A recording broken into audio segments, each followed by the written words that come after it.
Thank you very much. So in 10th grade, one of my math teachers gave me this flyer.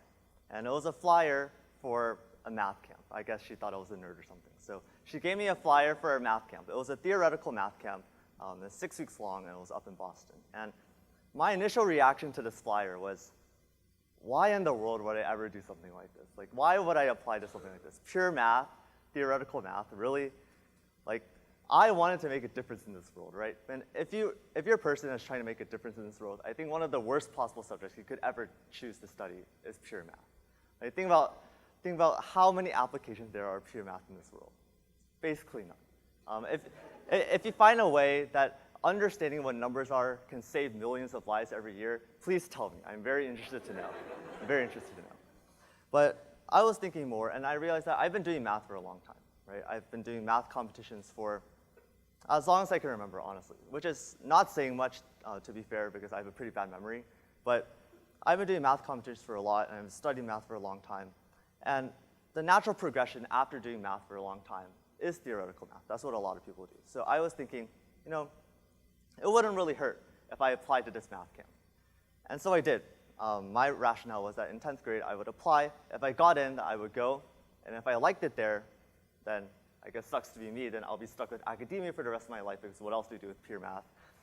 But if I didn't like it, then at least I was assured that pure math was not for me, and I would be able to pursue something else. And so I applied in 10th grade, and unfortunately I got in. I was very thankful. And then I went to the summer program after my 10th grade year. And those 6 weeks that followed were one of the most transformative 6 weeks of my entire life. It was transformative in a sense, in an academic sense. And it was at this camp, out of the many takeaways of this camp, one of the main takeaways was that I finally learned what it truly means to know something. There's less than 100 people who were accepted to this camp. It was a very selective camp. And at the end of the very first week, we were asked to prove that there's no integer between 0 and 1. Like, hello? Am I missing something here? Is this not obvious? Did I pay $6,000 to learn this? I mean, this is a math camp, not a common sense camp, am I? But within this simple statement, prove that there's an integer between 0 and 1, you can extract even more simple questions. And I'll leave this one question to you. What exactly even is an integer? And so when we take these simple statements and bring them down to their core principles, then we can start from the core principles, and then from there, build up our mathematical knowledge. Then we can prove that there's no integer between 0 and 1. We can prove, as we did in the first week, that anything times 0 is equal to 0. And from there, after we build up our mathematical knowledge, this mathematical knowledge finally becomes ours. And when we're able to understand where everything comes from, that's truly when we know. That's truly the point when we understand the content. But this is not the main point of my talk. The main point of my talk comes from the following year. So the next year, I applied again, or I was invited back, and then I gratefully, very thankfully, I accepted, and then I went to the summer camp. And those next 6 weeks of my life were arguably even more transformative. But this time, it's not transformative in the sense of academics, but more so with the people that I met and the experiences that I shared with them. And 2 of the main takeaways that I took away from this camp, I'll share with you today.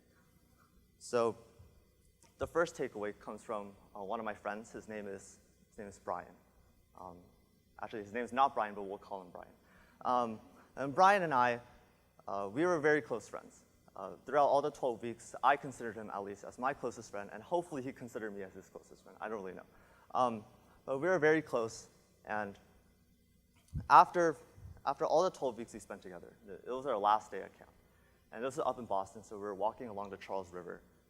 The breeze is very nice, the scenery is very nice, and we were just walking along, me with 10 other friends, including Brian, and he was walking alongside me, and he suddenly told me, after all the 12 weeks of doing math, doing research, after all the years of competition math that we had both studied and prepared for, he told me that he regretted doing math in the first place. That he regretted doing math. He regretted putting all the time and effort and work into doing math when he thought that the outcome wasn't as good as he wanted. And for the longest time, I actually felt the same way.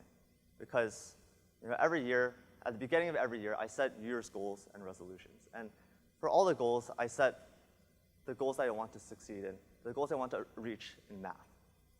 And in the beginning, when I was in 6th grade, when I first started math competitions, I really did not have any sense of what my goals were.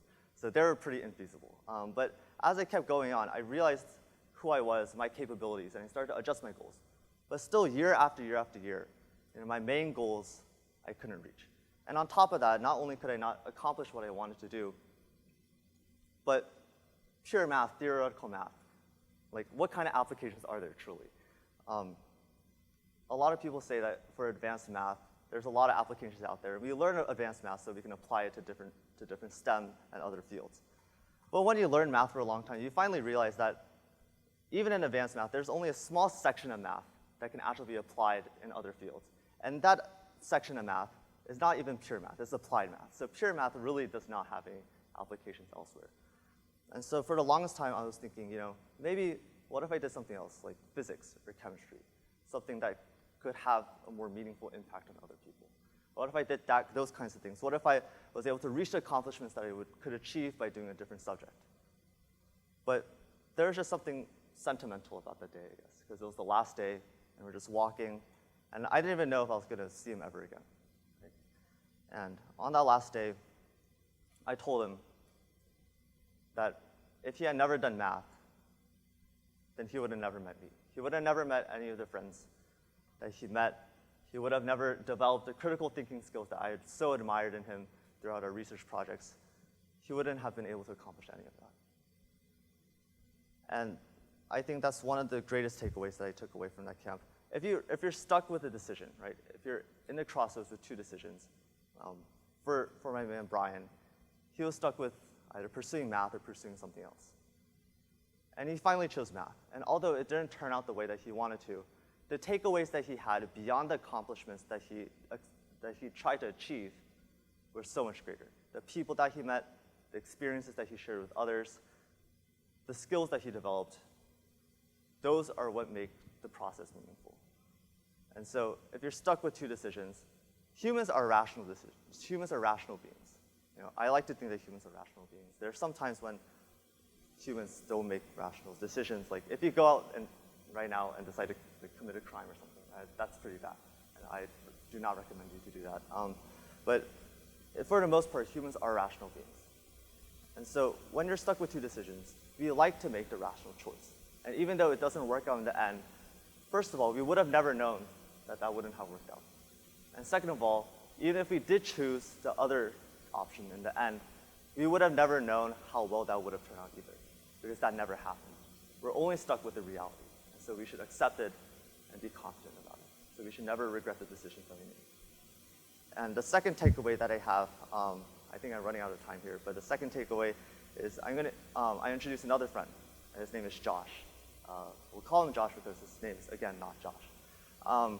And Josh, he's an international student. He's one of the most brilliant people I know. He's so incredible in so many aspects. He's an amazing writer, amazing mathematician, amazing storyteller.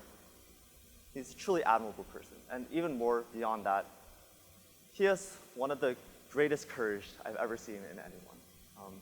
He was a homosexual raised in a Christian community with devoutly Christian parents.